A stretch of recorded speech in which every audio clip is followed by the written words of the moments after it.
The name Mercedes-Benz evokes a certain status. It is the company that invented the car.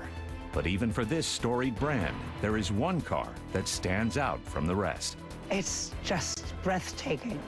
The car to lust after.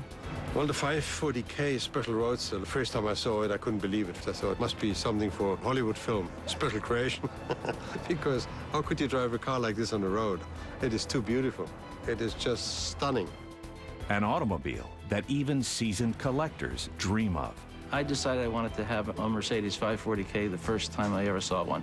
When I was much younger, a neighbor of mine owned such a car. It always kind of remained in the back of my head as an extraordinary car that I would love to own someday. Beautiful, extraordinary, breathtaking. These cars have been one of the most important cars in the history of cars. They are very special indeed. So special that the word is part of their name. People look at those cars with special envy because they are so brilliant in the design. No car built in the history of Mercedes-Benz is thought to be as beautiful as this roadster, the 540K Special. Even the factory would tell you the pinnacle of Mercedes design and engineering was really that late 30s period. This is unlike anything I have ever experienced before. Mercedes-Benz's attention to detail is, in my opinion, second to none. From 1886 right up until present day, this attention to design and detail has been a trademark of Mercedes-Benz. And several cars from the most storied period of design are about to go up for sale. I will open the bidding at $4 million. Proving their legacy does not fade with time.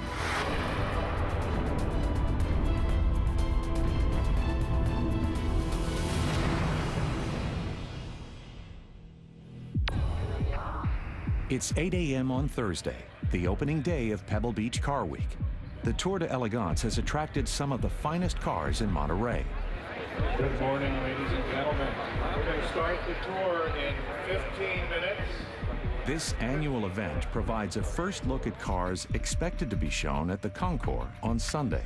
It seems to be sort of the mecca of car activity in the U.S. Cars built by some of the most renowned manufacturers are here. Just to be chosen to show at the event is an honor. And each year, one marque is featured as the tour leader. 2011 is the 125th anniversary of the creation of the automobile and of the company that invented it. 25 years when you're made, it doesn't sound that long, actually. It's really got a great tradition. Absolutely tremendous to be here amongst all these sort of people, the enthusiasts. Really is. The global impact of the automobile cannot be overstated. But as the cars take to the road for the Tour de Elegance, it is clear how much the technology has changed, evolved, and grown. The history is deep and diverse, with more than a few bumps and bruises along the way. And that history is the story of Mercedes-Benz. The importance of inventions, innovations, and engineering is the main point of the company at the end of the day, because that's how it started 125 years ago. With those three men who invented something. 5 of Mercedes-Benz's most illustrious automobiles will be featured in Monterey. They are cherished, and they are rare. They are expected to sell for high prices, even compared to the lofty cars at Pebble Beach. The 500Ks and the 540K, especially with that special roadster body, was a culmination of the technical skill of producing cars with tremendous engines with a high horsepower output, but also with the skill of having a marvelous design, being extremely elegant, which is absolutely fascinating also from today's point of view. To truly appreciate the legacy of these cars, it's best to understand their history from the very beginning, 125 years ago. Gottlieb Daimler was born in 1834 in a small city called Schorndorf. He met Wilhelm Maybach, who was an orphan. They became very close friends. And Maybach was basically the technical brain behind the company Gottlieb Daimler founded. Their goal was to replace steam engines that were dominant in those days. Daimler was interested in the engine for its own sake. He wanted it to power aircraft, balloons, marine uses, all kinds of applications. That was what he was interested in. In fact, he bought a carriage off the shelf, really, in Stuttgart to put his engine in to see how it would work as a motor vehicle power unit. Gottlieb Daimler, who had the vision of mobility, meaning putting his engines into coaches on land, boats on water, and airships in the air. And that's where the three-pointed star stands for: earth, water, air. Unbeknownst to Daimler and Maybach, an engineer named Karl Benz was working on a two-cylinder version of a gasoline-powered automobile. He lived less than 200 miles away. Karl Benz had become a partner in a machine shop. He then had an opportunity to become the owner of this business. And when he married Bertha, she brought the money that allowed this to happen. In January of 1886, financed once again by Bertha, Karl Benz applied for a patent. His three-wheeled design had a gasoline-powered engine. It was the first of its kind. But it wasn't immediately the commercial success Karl hoped for. 2 years after the invention of the automobile, his courageous wife took the decision to take her two sons and to visit her parents' house in Pforzheim. That's approximately 140 kilometers, or maybe 90 miles away from Ladenburg, where they lived. And she took the car and her sons, and she took the road, taking in consideration those roads in that time. Newspapers wrote about that trip, which was the first long-distance drive. Along the way, Bertha stopped to purchase gasoline in small quantities at pharmacies, the only place it was available at the time. Her pioneering journey took one full day and had exactly the effect she was hoping for. No one had any sense that these new horseless carriages could be reliable, useful. They were thought of as gizmos, just a freaky kind of thing, never replace a horse. So for her to do that, show the practical benefits and merits of a horseless carriage was very significant. That journey influenced considerably the sales of the Patentwagen and the models which followed after the Patentwagen, because at that time there was no TV or radio. The only possibility to communicate with people was through the newspapers. And that was a tremendous story, and they wrote about it. Independent of each other, and with very different goals in mind, Karl Benz and Gottlieb Daimler would forever change the way people traveled. One invented the automobile, while the other one invented the mobility. By 1899, Benz was the world's leading producer of cars. He had made 2,000 cars by that time, and nobody else had come anywhere near close to this volume of cars. Following Karl Benz's invention of the automobile and the dawning of the 20th century, building race cars was all the rage. The challenge became how to stand out from the crowd. This was a time where there was a huge number of automobile manufacturers because the car was essentially new. Nobody was really dominant at that time because people were still trying to figure out, how does one make a car? How does one make a car go fast? So where you differentiate from the others really lies in the quality of a product. This was a really rapid period of technological advancement and technological change. These were pioneers in the truest sense because no one had ever traveled that fast before. Doctors were telling these drivers that the human body can breathe in air at 60 miles an hour, and therefore if you traveled any faster than that, you would suffocate because you wouldn't be able to overcome the pressure wave. Motorsport tested the limits of technology and separated the professionals from the rest. It was really, for any manufacturer, utterly important to prove how good their cars were. And basically you could only do that via racing, really, because that's the only way to show that the cars had the reliability, had the performance level. You cannot fake it on a racetrack. Weaknesses are exposed, and if it's just form rather than function, that is shown. Publicity from racing brought recognition in unpredictable ways. The Daimler Motorengesellschaft had luck having a customer called Emil Jelinek. Emil Jelinek was a Viennese diplomat, and he met a lot of wealthy people who were quite excited about this new idea of automobiling. He thought, oh, I can sell some cars to these people, and he had become familiar with the products made by Daimler, but he wasn't very happy with the designs of the cars. So he pushed Maybach to come up with a new kind of Daimler.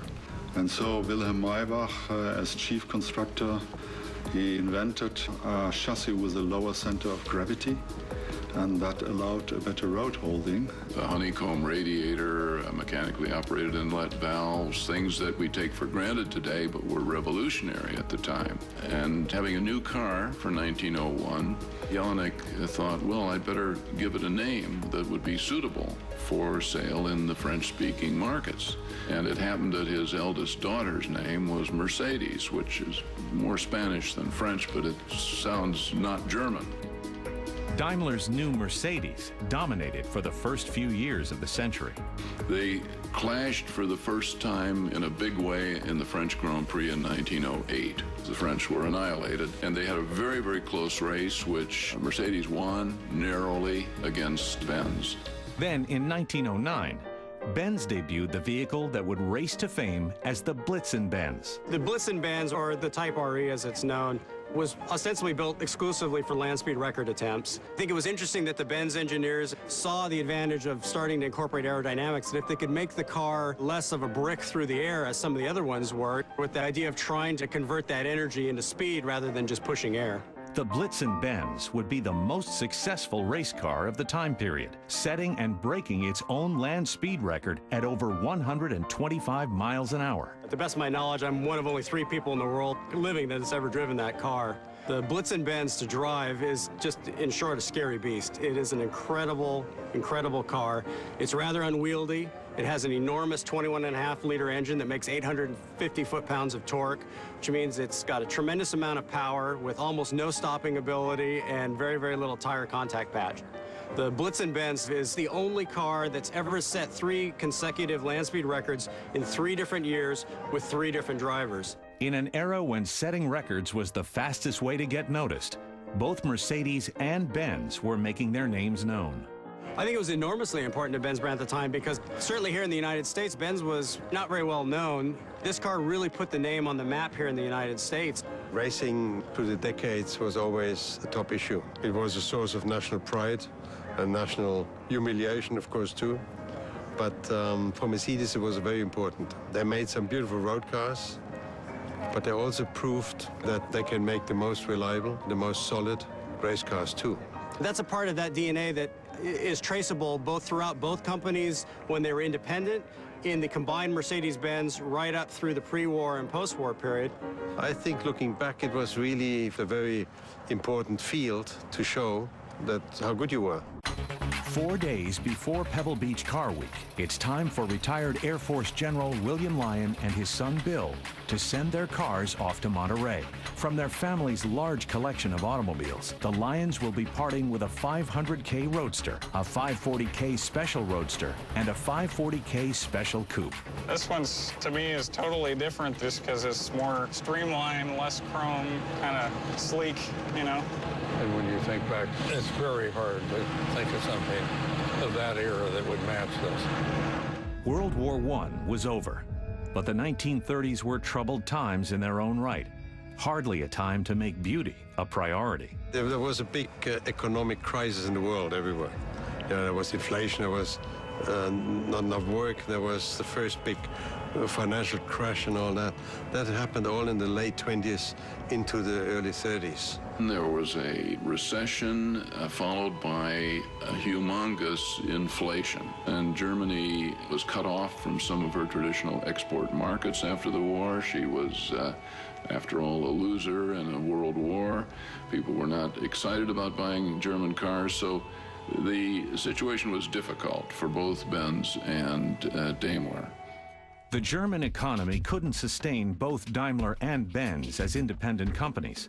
So in 1926, they signed an agreement of mutual interest. Investing into plants, infrastructure, in material to build cars or to produce cars forced both companies in a situation where the banks finally said, well, if you want to survive, then you have to merge. And that's how in 1924 and 1926, Daimler Motorengesellschaft and Karl Benz and Söhne merged together and became Daimler Benz AG. They established early in their individual characters, and then after 1926, a remarkable profile as a motor company, building cars of terrific quality that were also very advanced and very interesting. And nobody else was doing this. That put them really at the apogee of the world industry. The new company began planning for the future. In uncertain times, people would look to the automobile to bring beauty into their lives. People were very focused on looking forward again, looking for nicer things and looking for quality and looking for, you know, pleasures and joys and all. So they were very creative. They made the most beautiful cars, which became pieces of art. And it was really, to me, most remarkable. In 1935, Mercedes-Benz debuted a stunning new design. Taking their cues from a clientele no longer driven by chauffeurs, the 380K was a showpiece that was easy to drive, but badly underpowered. Mercedes-Benz realized their mistake immediately and created the 500K. Debuting at the Berlin Auto Show, the car was both beauty and beast. I always liked this one because it's got a, you know, short bobtail and low windshield. It's just really racy looking. Well, what's wonderful, the age of this car and the way it performed, like right now, you just get in and turn it on, and it's just like a brand new car. It's restored perfectly and in perfect operation. The 500Ks and 540Ks were very advanced for their time due to the engine, which was a 8-cylinder inline compressor-driven engine having a high horsepower output, being very fast cars, very easy to drive in Germany, at least on the new autobahns. Mercedes-Benz followed up their Berlin showing in 1936, sending this very 540K to the Paris Auto Salon. I always thought the 540s were interesting, the way the supercharger only kicks in for the last little bit when you really need the power. On the road cars in the 1930s, they kept the supercharging system that they had used from the beginning of the 1920s, in which you got full power pressing the throttle to the floor. That engaged the supercharger with a little clutch and gave full performance. But if you didn't need it, you could drive along in a more relaxed fashion, saving gasoline. So it was quite a versatile way of setting up a car. The supercharger offered an extra boost, good for overtaking opponents on either the racetrack or the Autobahn. We could always blast down the street one more time. You want to do that? Yeah, go ahead.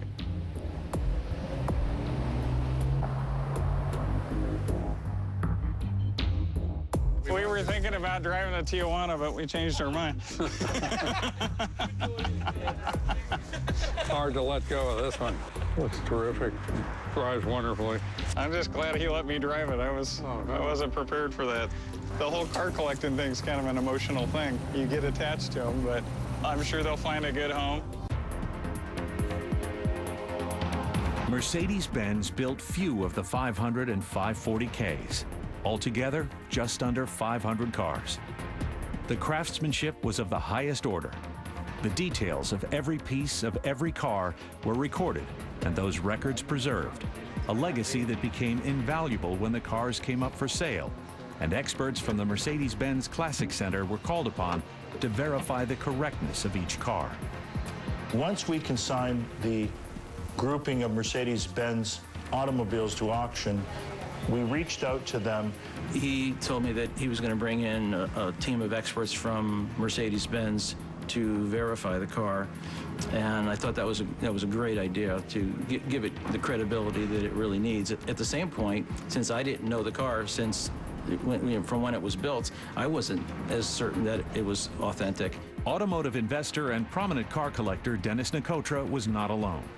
Eager to verify the authenticity of what was promising to be the biggest sale of Mercedes-Benz in history, the company sent two experts from Germany to personally verify each and every number on all 5 cars. It was an experience of a lifetime just to watch them go through the car, the things that they knew about the car that we never knew. We have the most complete archive in the car industry worldwide, having a documentation of every car which has been built at Daimler AG from the beginning till today. They brought with them everything from original build sheets, delivery paperwork, articles written by experts that they trust in the field.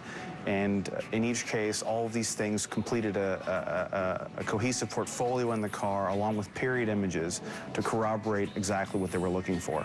Producing cars was handcraft. So every part which was made with the intention to put it together to one car.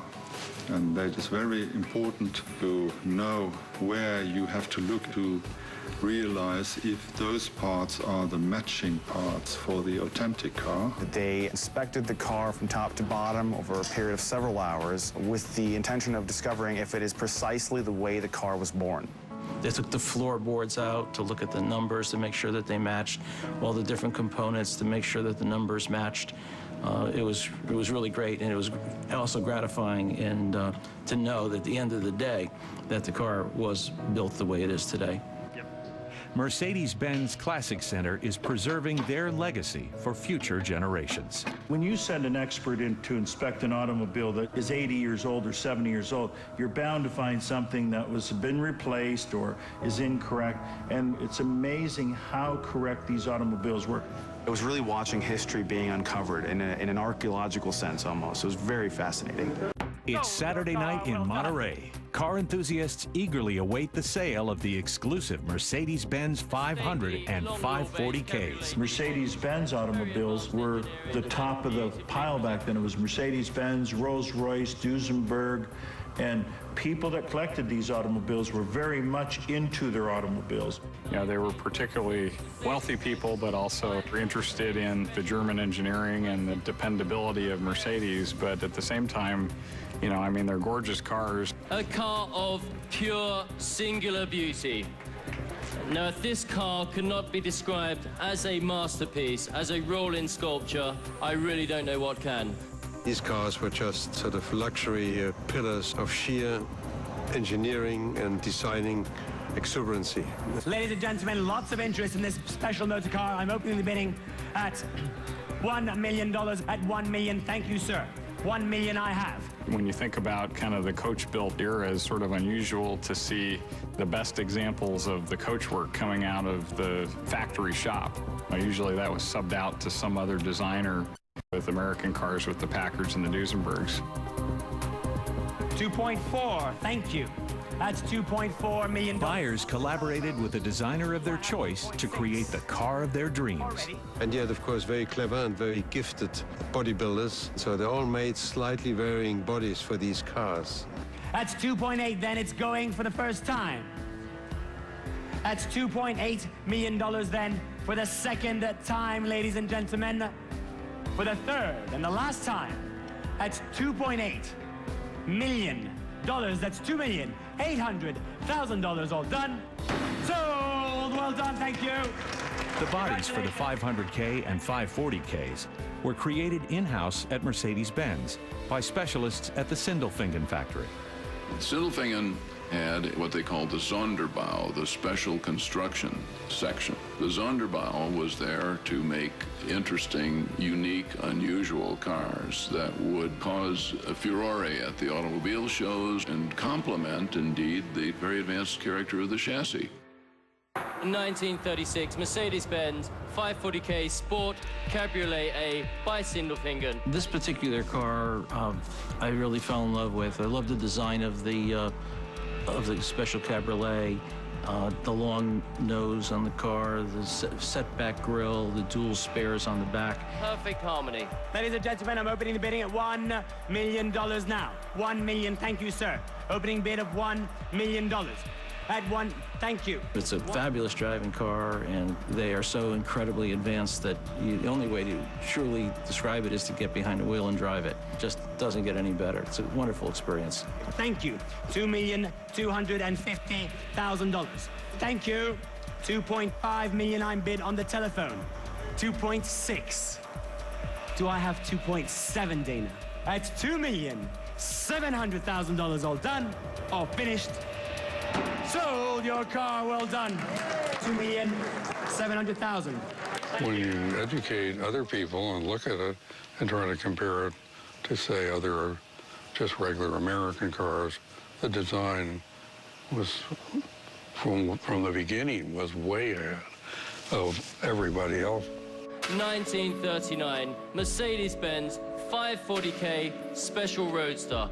Coachwork by Sindelfingen. This elegant, stunning, one-off special coachwork, unique even among the very bespoke and individual 540K Special Roadsters. And as you can see, quite different from the other Special Roadsters. Lack of running boards, teardrop fenders, a truly magnificent motor car. These cars actually were the pinnacle, I feel, of beauty and of design capacity then, in those years. Unbelievable. Every detail, the love to all these little things. Fabulous. Inlaid with mother of pearl and immaculately trimmed, these were the pride of Sindelfingen. You could get virtually anything that you required in the way of fitted suitcases, wonderful burled walnut cabinetry. Anything that you required could be supplied. Not a problem. Max, this car was inspected by experts from Mercedes-Benz, classic in Germany, and I can quote them as saying, these cars have never not been valuable. New generations swoon at the sight of them. Let's hope everybody agrees. Ladies and gentlemen, a magnificent motor car, and I will open the bidding at $1 million. At $1 million, the bid's here. $2 million now. That's $2 million. Will anyone bid me $3? $2.5 million. Thank you. That's $2.5 million. $3 million, Stephanie. Thank you. Mercedes-Benz is known for its high-quality cars, but they don't build anything like this anymore. 3.6, thank you. 3.9, $4.2 million, thank you. Back in the 1930s, some of the buyers for these automobiles were obviously industrialists and people of well-means. There were also car enthusiasts back in that day. I beg your pardon? Sell a car, yes, I'm doing that. At $4,200,000. If there's no better bid, are we all done? All finished? Sold! Congratulations! Well done! $4.2 million, you deserved it. Back in the 30s, the spirit or the mentality in the company was customer-orientated. The people who bought these cars were obviously rich people who loved these cars because they were well-made, they were full of innovations, and they had a status of premium and luxury. 1935 Mercedes-Benz 500K Roadster by Sindelfingen, an exquisite, sexy, swooping and low-slung motor car. This car is the 1935 Berlin Motor Show car, presented here in this gorgeous shade of red, with the classic Mercedes steeply raked V windshield, external exhaust headers indicating the presence of the all-important supercharger, with some delicate chrome trim neatly accentuating the swooping curves of this motor car. Sporting, elegant, chic, aristocratic, graceful. I don't have any more words to describe these cars. The 540Ks were what buyers wanted then. And if sales results are any proof, that has not changed. I'm opening the bidding on this car at $1.5 million. Thank you. 1.5 I have. At 1.52. That's $2 million. Do I have 2.5, sir? Thank you. $2.75 million. Thank you. I believe that the 540Ks and the 500Ks were always way ahead of their time. And, you know, everybody who then had it, of course, they were the big stars in either movies or the race drivers, of course, had them too. $3 million I have bid now in the room. 3.1, thank you. They were, and still are, exclusive cars for exclusive buyers. At 3.425, then I'm selling the car. At 3.425, sold your car. Well done. Thank you, sir. Now, of course, when you look how the value has gone up, pieces of art, you know, and there's no limit to it, because nothing like that will ever be built again, you know, because it cannot be built again because times have changed. The buyers for these cars today, I think, would be anybody who really appreciates sort of the craftsmanship and the design that really, I think, ended, after World War II. There was very few cars that were really detailed to this level. Mercedes had weathered the 30s by giving the customer what they wanted. Bold, beautiful cars with the power to take on the newest superhighways. But in 1945, as the company emerged from World War II, it faced a whole new set of problems. When you look at the situation after the Second War, I mean, it was in rubbles. I mean, there was not a stone standing on top of each other. So it was, how can you start something again? The factory in Untertürkheim was 70% destroyed. The body factory at Sindelfingen, 85%. But the wreckage in Stuttgart was terrible. The devastation was thorough. After a few months' reflection, the executives at Daimler Benz after the war thought they would have been better off starting over. It was that bad. But the employees felt differently. They had nothing else left. And to build a new life, they went back to work. And they went back there and worked for one meal a day and a small stipend to get things moving again. They just felt a loyalty. They came back and gradually cleared the rubble and they started making vehicles again. Because the machines were still sort of semi-intact, so they could fairly quickly after the war, after all this destruction, start again with the production of cars. Quite amazing. In post-World War II Germany, Mercedes-Benz was finding their footing. They finally introduced their first new design in 1951 with the notably sensible 300. And it's significant that the 300 was only a 3-liter car, 180 cubic inches, but it was a pretty big sedan. Clearly they felt that the economy just wouldn't wear anything bigger than that. They were not breaking new ground, but it got production moving again. What Mercedes-Benz really wanted was a return to racing. Very quickly they said, well, let's race again, because that gives us the power and pushes us in regard of innovations and so on. The managers said to the engineers, well, we don't really have any money to do this. You're going to have to figure something out. So Rudolf Uhlenhaut said, yes, he was chief development engineer at the time. He said, we'll have to base it on the parts of our sedan. That's all we've got. We have nothing else. We have to do it. They took the engine of the 300S and they put 3 carburetors on it. They made a very streamlined body with 2 gull-wing doors, and that was the launch of the 300 SL in 1952. That car was put on the racetracks in Europe, and it won Le Mans. It was second at the Mille Miglia. It won the Carrera Panamericana. It won the championship at the end of the year, and it gave back a lot of proudness to the people working for Daimler and for the brand Mercedes-Benz. The design was stunning and extremely popular. It spawned the gull-wing road car, whose styling became a company trademark. And the reason that it was gull-wing was that Rudi Uhlenhaut created for it a space frame in which the frame members extend up very high into the cockpit. And the only way he could figure out to get people in and out was to have these lifting up doors. Otherwise, you just couldn't get into the car. It wouldn't accommodate normal doors. So it was born of necessity. They still had their sights set on Grand Prix, and in 1954, Mercedes-Benz introduced the W196.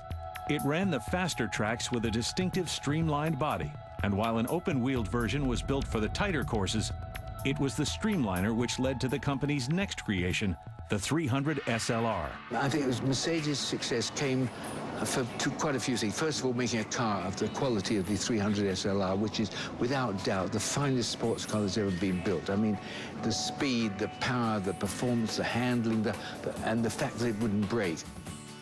With Englishman Moss at the wheel, the 300 SLR proved its racing prowess in the 1955 Mille Miglia.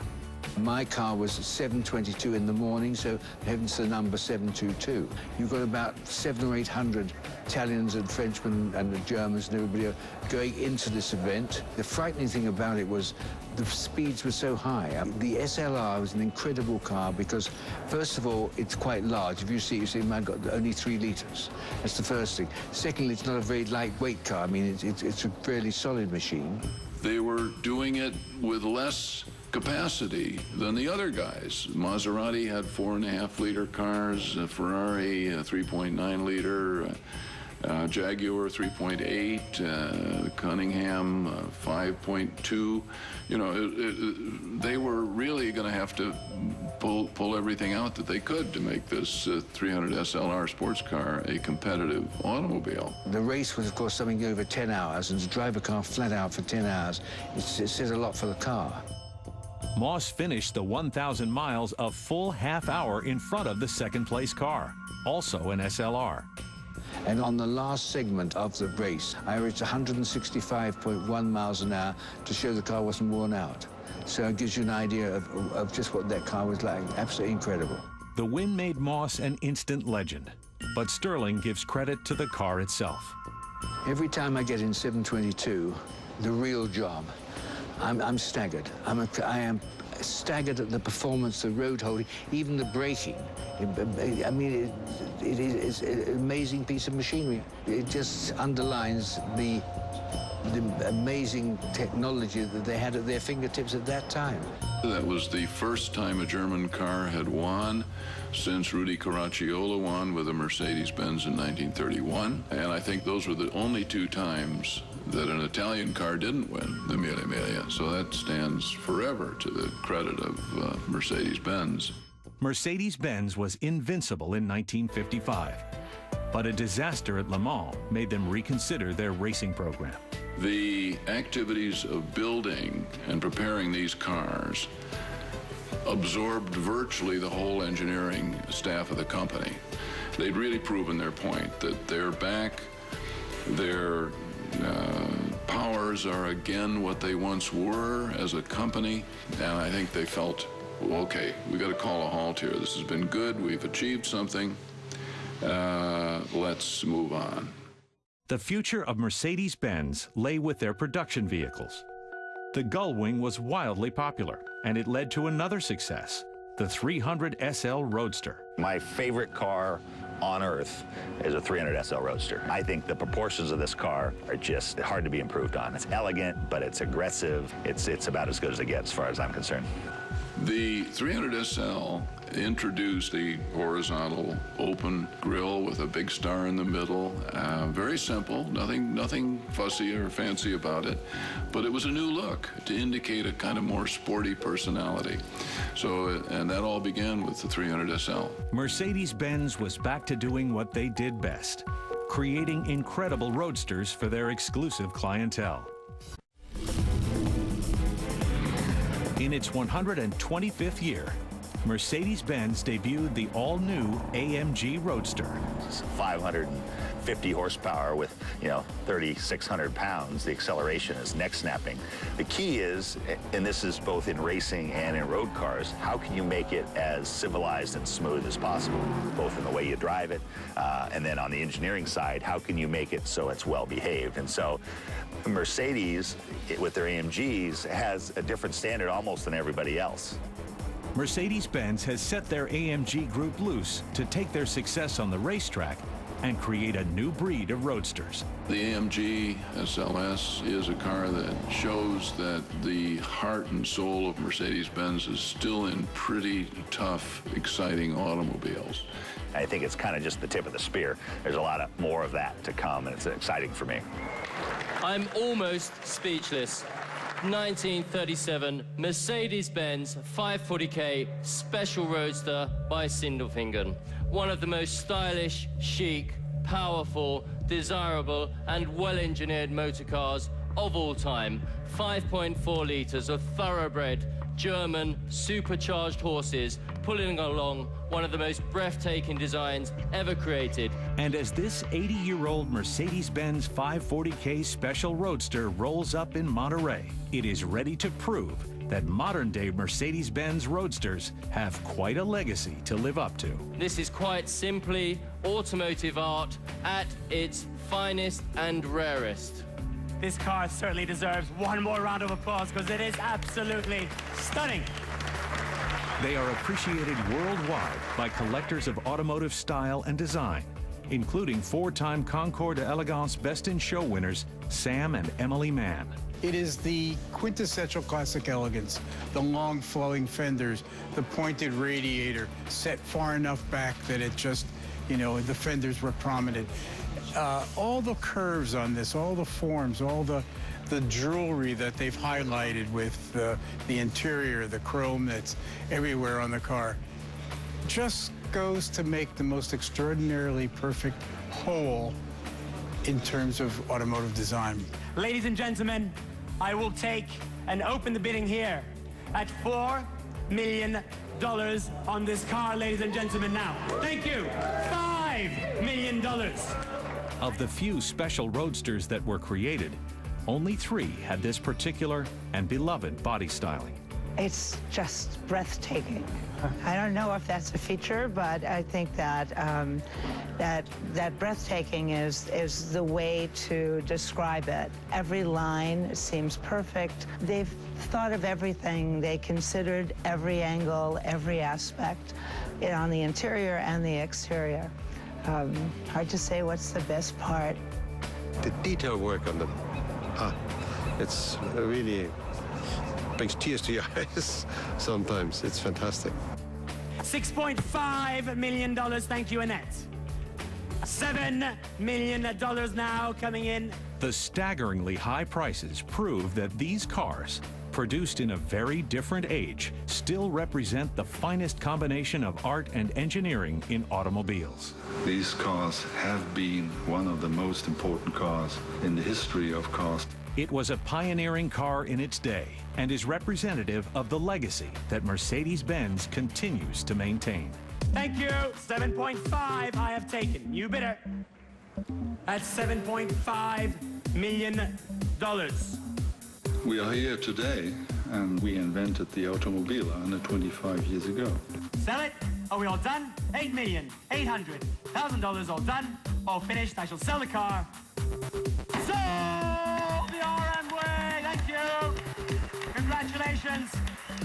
There's the spirit, there's a mentality in the company, always trying not only to build a premium and the best automobile, but bringing this industry forward.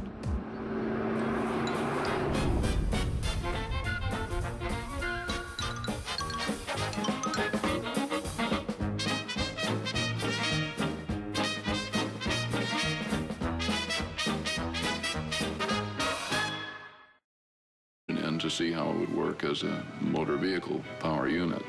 Gottlieb Daimler, who had the vision of mobility, meaning putting his engines into coaches on land, boats on water, and airships in the air. And that's where the three-pointed star stands for: earth, water, air. Unbeknownst to Daimler and Maybach, an engineer named Karl Benz was working on a 2-cylinder version of a gasoline-powered automobile.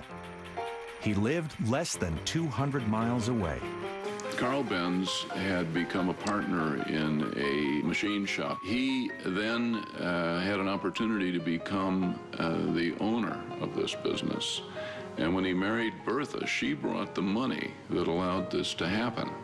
In January of 1886, financed once again by Bertha, Karl Benz applied for a patent. His 3-wheeled design had a gasoline-powered engine. It was the first of its kind.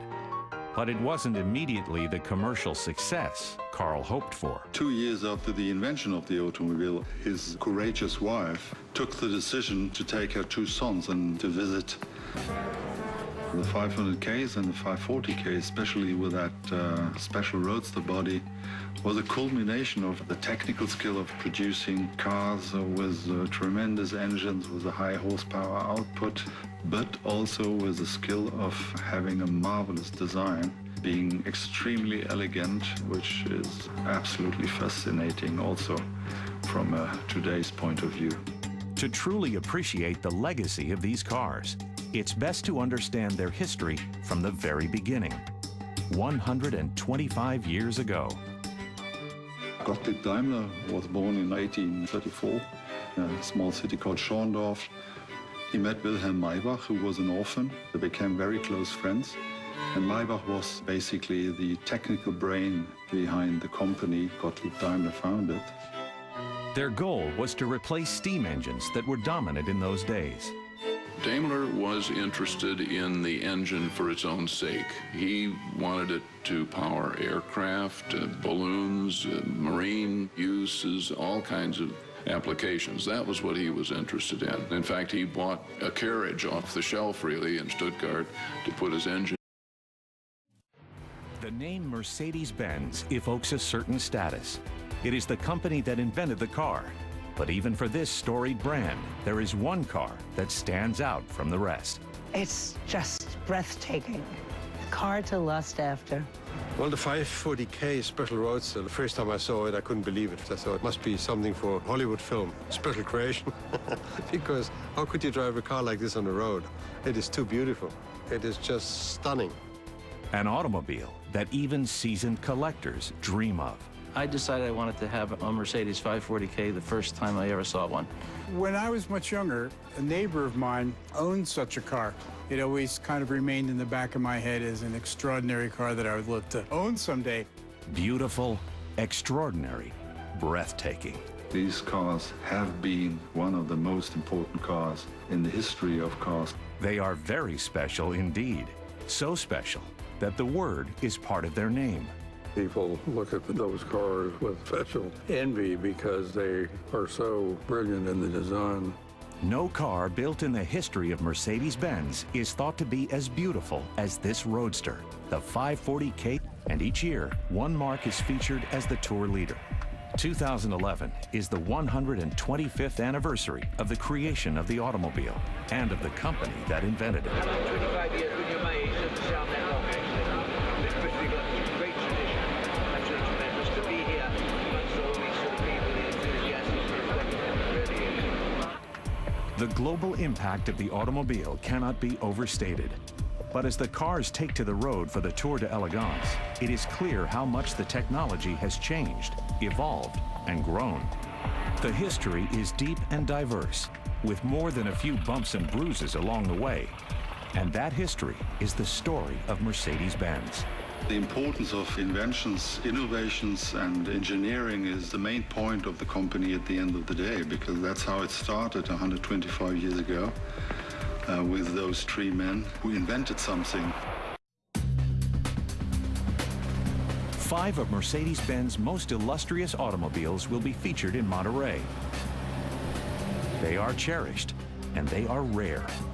They are expected to sell for high prices, even compared to the lofty cars at Pebble Beach. Special. Even the factory would tell you the pinnacle of Mercedes design and engineering was really that late 30s period. This is unlike anything I have ever experienced before. Mercedes-Benz's attention to detail is, in my opinion, second to none. From 1886 right up until present day, this attention to design and detail has been a trademark of Mercedes-Benz. And several cars from the most storied period of design are about to go up for sale. I will open the bidding at $4 million. Proving their legacy does not fade with time.